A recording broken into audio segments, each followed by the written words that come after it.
Apa kabar saudaraku sekalian? Aku mendoakan kamu selamat sejahtera. Assalamualaikum. Dari hati yang ikhlas kami mengharapkan agar sekalian insan telah mendapat hidayah.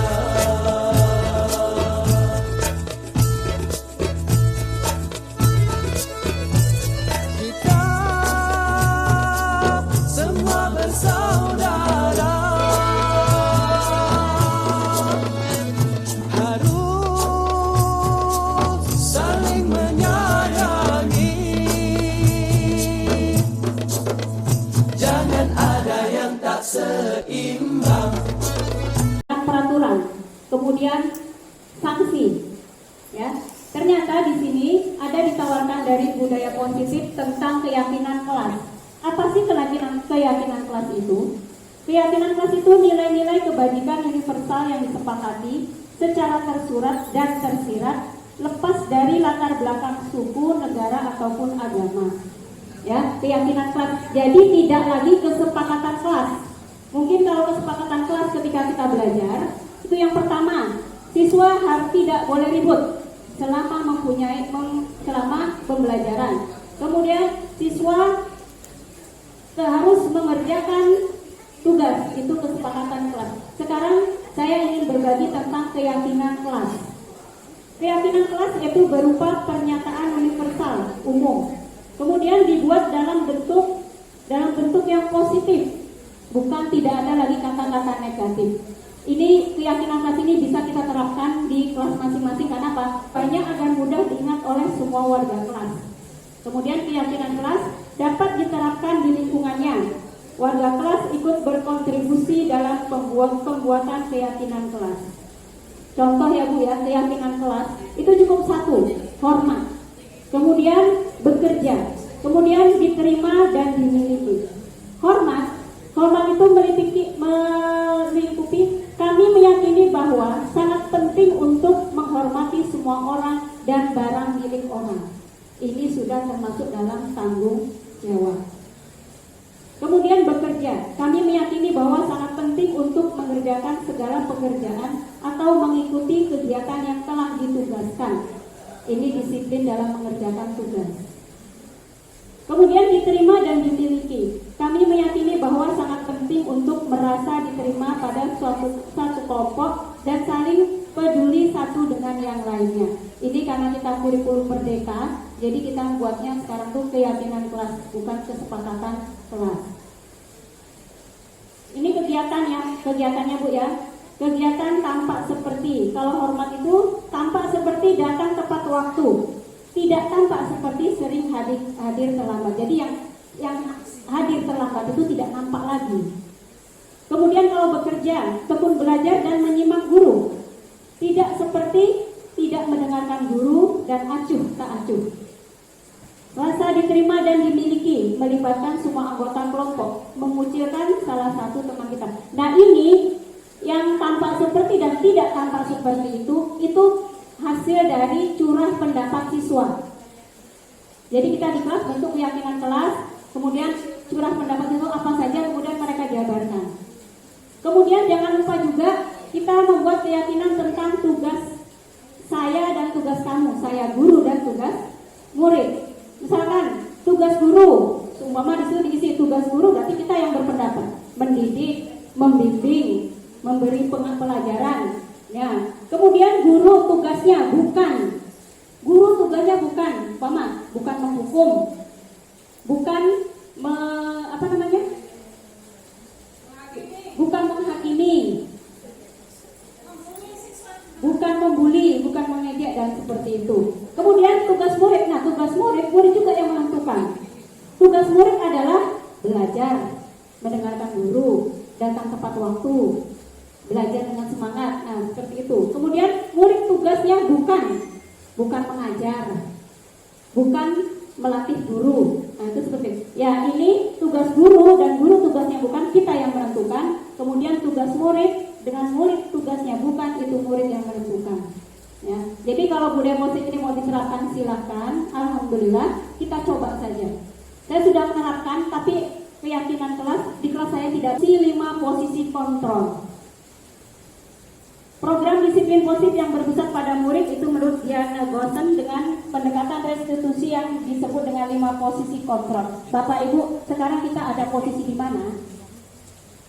Yang pertama, penghukum. Guru percaya hanya ada satu cara agar pembelajaran berhasil, yaitu cara kita, cara guru. Awas, jika kamu tidak mengerjakan tugas, maka. Nah, itu posisi penghukum. Kemudian pembuat merasa bersalah. Suara guru lembut, murid memiliki penilaian diri yang buruk. Umpama kita buat ibu sangat kecewa dengan kamu. Apalagi kalau orang tuamu tahu. Bagaimana mereka? Jadi kita membuat anak itu merasa bersalah, merasa dirinya buruk. Kemudian posisi teman. Guru mengontrol murid melalui persuasi, perkataan yang menarik dia. Kemudian murid tapi hasilnya murid akan bertindak dengan guru itu saja, dengan guru yang lain tidak. Itu kalau kita menjadikan murid sebagai teman. Ayolah bantu ibu, kamu kan begini-begini. Nah, itu teman.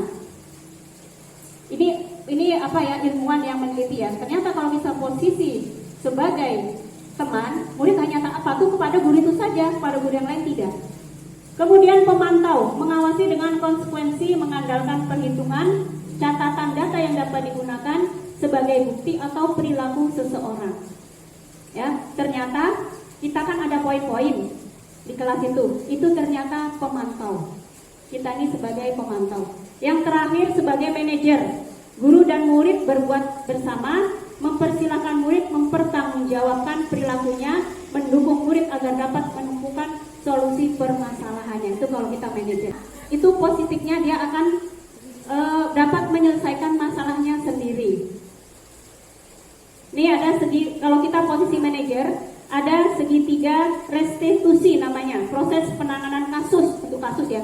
Kita tetap memakai pemantau kita dengan poin-poin yang ada, tapi kita juga cara menangani masalah anak itu dengan cara segitiga restitusi. Yang pertama, contohnya kemarin kita coba, kemarin kan banyak tuh, Senin semalam itu banyak yang menggunakan yang tidak lengkap atributnya, ada yang terlambat. Jadi kemarin sempat saya bincang dengan anak, kita melakukan menstabilkan identitas. Kita semua akan melakukan hal yang terbaik yang bisa lakukan. Jadi kita menstabilkan identitas anak itu. Kamu seperti itu pasti ada alasannya. Alasannya itu apa? Jadi kita ikut kepada dia. Kemudian validasi tindakan yang salah. Semua perilaku memiliki alasan. Contohnya terlambat.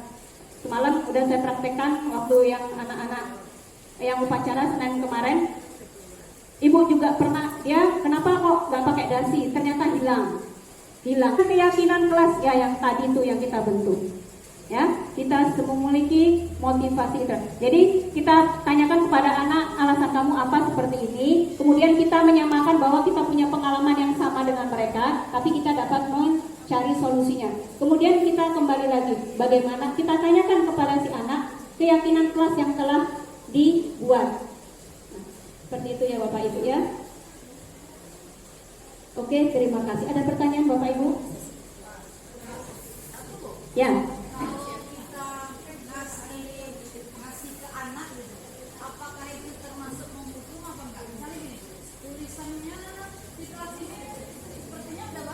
Ya.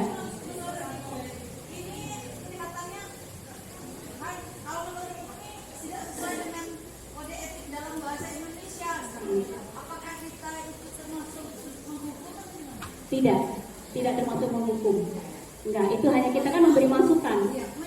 Dengan cara sindiran gitu, sindiran keras. Mungkin kalau anak sekarang ini kalau sindiran itu kan Nggak paham. Jadi kita langsung bilang, tulisanmu jelek sekali gitu kan.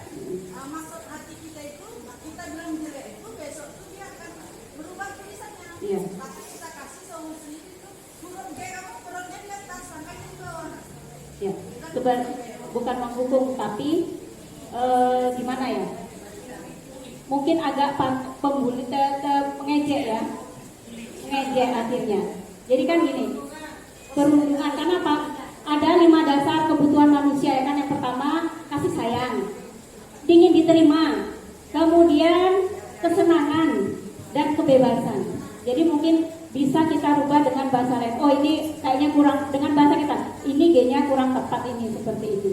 Ya. Cuma memang kadang-kadang Bapak Ibu kita kalau udah emosi itu ya mulai hari ini kita memang harus menekan emosi. Makanya.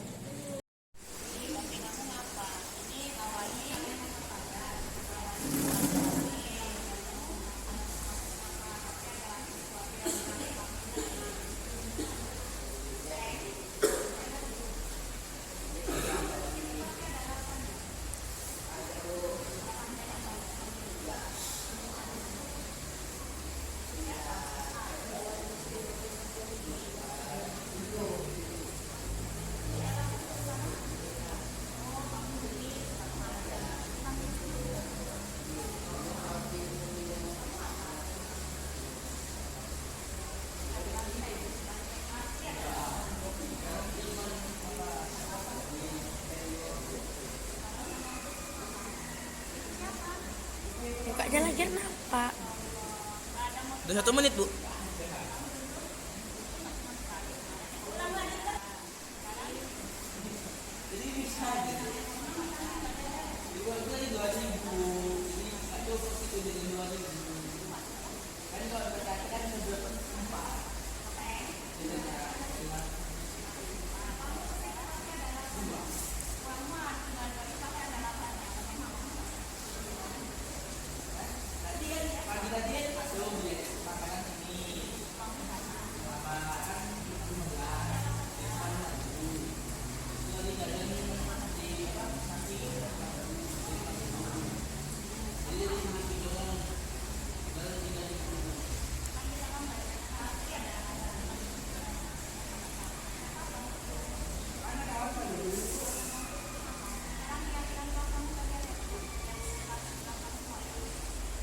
Udah 1 menit, Bu.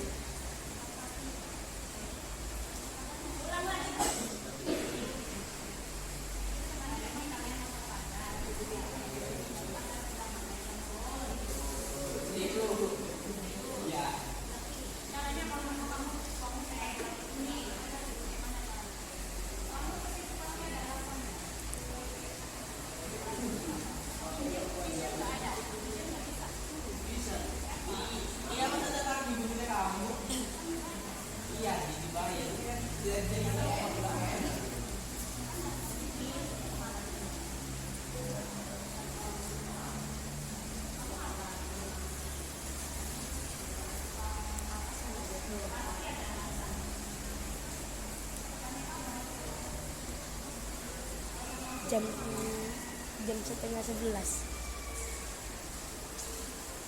Udah 1 menit, Bu.